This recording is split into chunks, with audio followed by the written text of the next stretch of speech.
এই মুহূর্তে বাংলাদেশ রাষ্ট্রের সর্বোচ্চ নির্বাহীর সাথে কথা বলবেন। এবং দ্বিতীয় পয়েন্টটা ছিল চান্ডিকা হাথুরু সিং এ খুব ভালো কোচ, ভালো মানুষ, তিনি অনেক কিছু শেয়ার করেন, ড্রেসিং রুমকে দারুণ করে ফেলেছেন।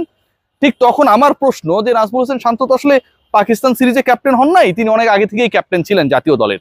এবং যখন পাখির মতো মানুষগুলো মরছিল, বুকের রক্ত ঝরছিল, যখন তাদেরকে বাঁচানোর জন্য কেউ ছিল না, যখন আমরা এমন দেখেছি যে ভ্যানগুলোতে একটার পর একটা নিথর দেহ তোলা হচ্ছিল, ঠিক ওই সময়টা, ওই সিচুয়েশনে যখন এই ঘটনাগুলো ঘটছিল, অগাস্টের 5 তারিখে চূড়ান্ত বিজয়ের আগ পর্যন্ত যে ঘটনাগুলো ঘটছিল সেগুলোর ব্যাপারে ওই সময়ও তো তিনি ক্যাপ্টেন ছিলেন। তিনি কি রাষ্ট্রের তখনকার প্রধান নির্বাহীর সাথে কোনো ধরনের কথা বলার চেষ্টা করেছেন?